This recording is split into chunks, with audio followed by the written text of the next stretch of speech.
પંચમહાલ જિલ્લામાં કોંગ્રેસ મનરેગા યોજનામાં કૌભાંડનો ગંભીર આક્ષેપ લગાવ્યો। પંચમહાલ જિલ્લામાં મનરેગા હેઠળ થયેલા કથિત કૌભાંડનો મુદ્દો ગરમાયો છે। જિલ્લા કોંગ્રેસના દિગ્ગજ નેતાઓએ આ મામલે ભાજપ સરકાર પર આકરા પ્રહારો કર્યા। તેમણે આરોપ લગાવ્યો છે કે મનરેગા યોજના જે ગરીબ અને ગ્રામીણ વિસ્તારના લોકોને રોજગારી પૂરી પાડવા માટે બનાવવામાં આવી હતી, તેમાં ભાજપના નેતા અને મળતિયાઓ દ્વારા ખુલ્લેઆમ ભ્રષ્ટાચાર કરવામાં આવ્યો। ભાજપના લોકોને તેમના મળતિયાઓએ આ યોજનાને લૂંટનો અડ્ડો બનાવી દીધો હોવાનો આક્ષેપ કર્યો। પંચમહાલમાં કૌભાંડની ગંભીર ફરિયાદો સામે આવી। આ મામલે તાત્કાલિક ન્યાયિક તપાસ કરવામાં આવે તેવી માંગણી કરવામાં આવી છે। પંચમહાલ જિલ્લામાં જે રીતના મનરેગા યોજનામાં ભ્રષ્ટાચાર ફૂલ્યો ફાલ્યો છે અને આ ભ્રષ્ટાચારમાં સરકારી અધિકારી, કર્મચારીઓ અને ભારતીય જનતા પાર્ટીના પદાધિકારીઓએ જે મિલીભગતથી લાખો કરોડો રૂપિયાનું કૌભાંડ કર્યું છે એ ખૂબ જ દુઃખદ અને તપાસનો વિષય છે।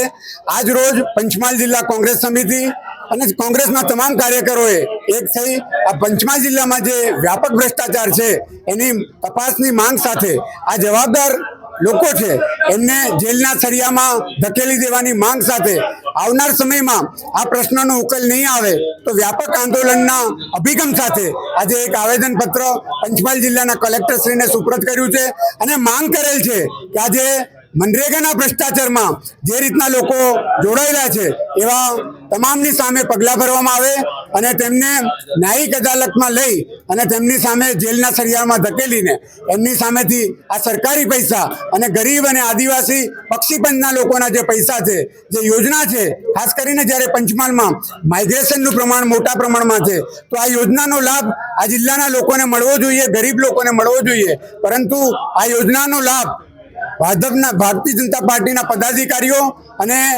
મળતિયાઓ જે મેળવી રહ્યા છે, સરકારી અધિકારીઓ અને જે આ ટીમમાં સમગ્ર ભ્રષ્ટાચારમાં સામેલ છે એમની સામે તપાસની માંગ સાથે આજે એક આવેદનપત્ર પંચમહાલ જિલ્લા કોંગ્રેસના માધ્યમથી પંચમહાલના કલેક્ટરશ્રીને સુપ્રત કરવામાં આવ્યું હતું। અજીતસિંહ ભાટી, પૂર્વ પ્રમુખ પંચમહાલ જિલ્લા કોંગ્રેસ સમિતિ ગોધરા। આજનો મુદ્દો પંચમહાલ જિલ્લામાં મનરેગા યોજનામાં જે વ્યાપકપણે ભ્રષ્ટાચાર થયેલો છે અને તેને ઉજાગર કરવા માટે પંચમહાલ જિલ્લા કોંગ્રેસ સમિતિ દ્વારા આવેદનપત્ર આપવામાં આવેલું છે। પંચમહાલ જિલ્લાની અંદર જાંબુઘોડા તાલુકો, હાલોલ તાલુકો, ઘોગંબા તાલુકો, કાલોલ તાલુકો, ગોધરા તાલુકો, શહેરા તાલુકો, મોરવા હળદ તાલુકામાં વ્યાપકપણે આ મનરેગા યોજનામાં પદાધિકારીઓએ અધિકારીઓ જોડે મળી જઈને વ્યાપક ભ્રષ્ટાચાર કરેલો છે। કામોના ડુપ્લિકેશન થયેલા છે, કામો સ્થળ પર થયેલા નથી, એસ્ટિમેટ મુજબ કામો થયેલા નથી, બિલોનું બારોબાર ચૂકવણું થયેલું છે, મટીરિયલના બિલો ખોટા મુકાયેલા છે અને જે 60-40નો રેશિયો જળવાવો જોઈએ તે રેશિયો પણ મજૂરીનો અને મટીરિયલનો જળવાવો જોઈએ એ પણ જળવાયેલો નથી। તેમજ જે કામોની પણ ફાળવણી થયેલી છે તેમાં પણ ભયંકર અસમાનતા છે। અમુક ગામોમાં વર્ષના બજેટના 70-80% કામો ફાળવવામાં આવેલા છે, જ્યારે અમુક ગામોમાં 5% પણ કામો ફાળવવામાં આવેલા નથી। એટલે આવો ભયંકર ભ્રષ્ટાચાર જ્યારે મનરેગા યોજનામાં થયેલો છે તેની તપાસ થવી ખૂબ જ જરૂરી છે।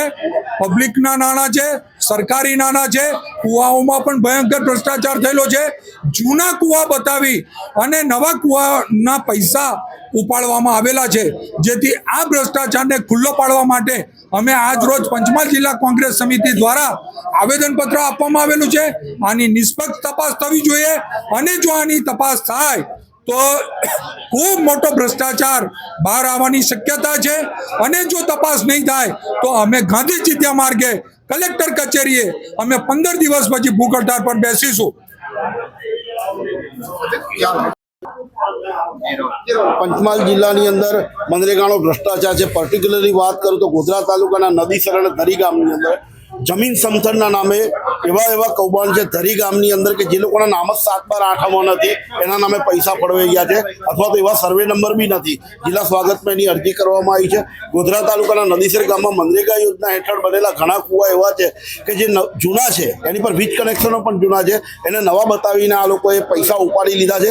ત્યારબાદ જમીન સમથળમાં બી 2 કરોડ રૂપિયાનું કામ નદીસરમાં થયું છે। એ મોટાભાગે એ સમયે પાક હતો જ અને જોબ કાર્ડ જે મજૂરોને લાભ આપવાનો એ મજૂરો તો અહીંયા આગળ કામ કર્યું જ નથી। બધા 80 વર્ષના 70 વર્ષના એવા મજૂરો અશક્ત છે, એમને કામ કરતા બતાવ્યા। પંચમહાલ જિલ્લામાં મનરેગા યોજનામાં જે ભ્રષ્ટાચાર છેલ્લા 5 વર્ષમાં થયો છે એમાં જાંબુગોડા તાલુકો એપી સેન્ટર છે. આખા જિલ્લાની 50% ગ્રાન્ટ જે નાનો તાલુકો જેની 42,000ની વસ્તી છે એવા તાલુકાને ગ્રામ વિકાસ એજન્સી, જિલ્લા વિકાસ અધિકારી અને બધા જ લોકો એ મેળાપણું કરીને ફાળવી છે. જાંબુગોડા તાલુકો 30 ગામો સુખી સિંચાઈ યોજનાની અંદર પાણી મળે છે. 2500 જેટલા કુવાઓ છે અને ત્યાં મજૂરો મળતા જ નથી.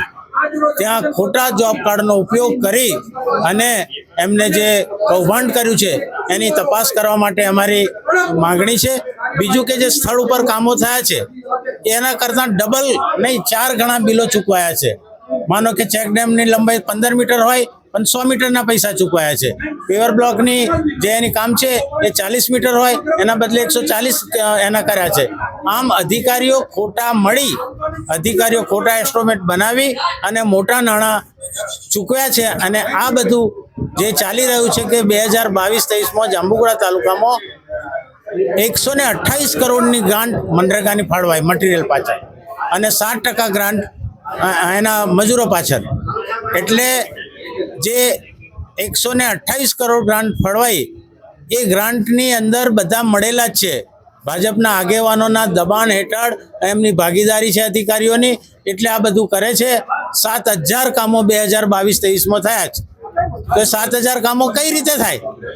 અને આ માટે જે મટીરિયલના બિલો ખોટા બનાવ્યા છે એના માટે મારો સરકારને અને તપાસ કરનારને વિનંતી છે કે આ જે 20,000 કામો થયા જાંબુગોડા તાલુકામાં, 7,000 કેટલ સેન્ડના હોય, 2,000 સંરક્ષણ દિવાલો હોય, 1,000 કુવા હોય, આરસીસી રોડ હોય 500 થી 700, પેવર બ્લોક હોય 500-700, આવા અસંખ્ય કામો 20,000 થયા છે. એમાં રેતી ક્યાંથી લાયા? રોયલ્ટી પાસ તો જોઈએ કે નહીં? 1 લાખ કરતાં વધારે ટન રેતી એમને ખરીદી ક્યાંથી? સિમેન્ટ લાખો થેલી થાય તો એ સિમેન્ટ જ્યાં સુધી તમે કંપનીને રૂપિયા ના ભરો ત્યાં સુધી તો આવે નહીં. તો એમને કંપની પાસેથી સિમેન્ટ લીધો કે મારા તારાના બિલો મૂકીને લીધો? એ જ પ્રમાણે રબર, મેટલ, કપચી આ બધા જ કામોની ખરીદી એજન્સીઓએ ક્યાંથી કરી છે અને આ તમામ એજન્સીઓ ભારતીય જનતા પાર્ટીના આગેવાનોની છે. અને એ જ એજન્સીઓને ફાયદો કરાવવા માટે તંત્ર એમની આગળ ગુલામ થઈ ગયું છે. ગ્રામ વિકાસ એજન્સીના ડાયરેક્ટર, જિલ્લા વિકાસ અધિકારી પણ આમાં ભાગીદાર છે અને છે. જે બિલો બનાવ્યા છે એમાં મોટાભાગે આખા તાલુકામાં સરખા જ બિલો છે. Bureau report S9 news, Panchmahal. અમારી તમામ માહિતીથી અપડેટ રહેવા માટે જોડાયેલા રહો S9 ન્યૂઝ સાથે.